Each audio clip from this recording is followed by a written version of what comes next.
Russian President Vladimir Peskov's press secretary emphasized that the Kremlin has taken note of US President Donald Trump's statement that he is reducing the term of the ultimatum previously issued to Russian President Putin from 50 to 8 or 10 days.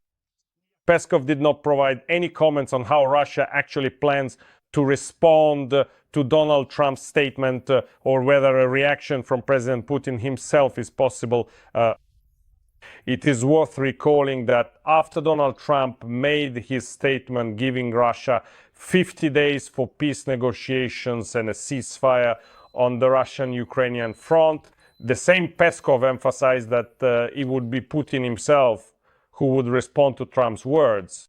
However, 2 weeks have passed and the Russian president has not commented at all on the words of his American counterpart. And now we see that the Kremlin is following its standard pattern of responding to Trump's statements. Former Russian president and deputy chairman of the Security Council of the Russian Federation, Medvedev, emphasizes that American leaders should mind their own business and think about the interests of America itself. Russian Foreign Minister Sergei Lavrov does not take the statements of his American counterpart seriously. And the president's press secretary says that Trump's statement has been taken into account and reminds of the importance of achieving the goals of the so-called special military operation that Putin launched back on the 24th of February 2022. Just think about it. On the 24th of February 2022, the Russian president ordered his military to take control of the entire territory of Donetsk and Luhansk regions, whose so-called independence had been recognized just a day before the start of this shameful and unjust war. And to this day, Russian troops have been unable to carry out the order of their inept Supreme Commander-in-Chief. So why does Putin himself not respond to Donald Trump's statements? Because in fact he has almost nothing to say in response to the American president. Putin has already exhausted the trust that Trump apparently once had in him. The Russian president used as many as 6 phone conversations with his American counterpart to try to convince Donald Trump of his desire to bring the Russian-Ukrainian war to an end. However, not once did he agree to Trump's main initiative regarding a ceasefire on the Russian-Ukrainian front. Even though Trump persistently reminded him of this idea literally from his very first conversation with Putin, and even one could say after this first conversation he made concessions to his Russian counterpart. Every citizen of Ukraine is well aware of these concessions. There's no need to list them. However, the very fact that Trump, for the sake of a ceasefire on the Russian-Ukrainian front, entered into dialogue with the Russian president at all and broke his diplomatic isolation was an achievement for Putin, an achievement he used for propaganda purposes, not for any concrete actions.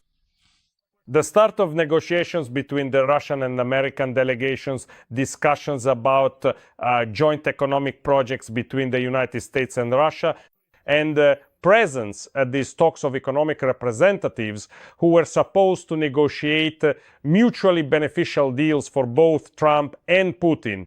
The suspension, ultimately, of military aid to Ukraine right before that very 6th phone call from the American president to his Russian counterpart, all of this, from Trump's perspective, was supposed to prompt Putin to take some constructive actions. But Putin apparently decided that he could go on indefinitely saying pleasant things to Trump without approving any decisions related to ending the Russian-Ukrainian war, and Trump himself noticed this, openly saying that his phone conversations with Putin are pleasant, obviously, because the Russian president is willing to sugarcoat his calls as much as needed, but Trump achieves no real results.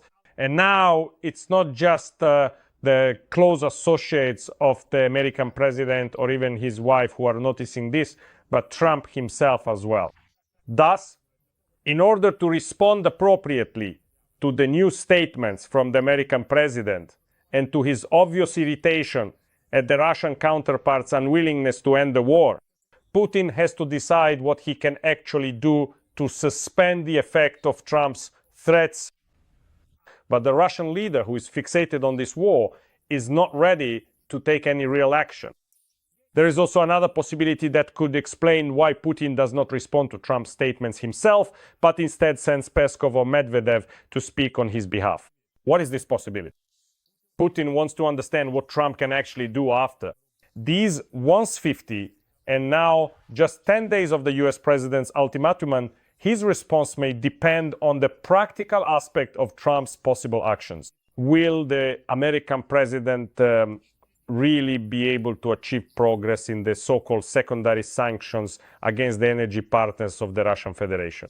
Will most of these energy partners actually refuse to buy Russian oil, creating real problems for the Russian budget?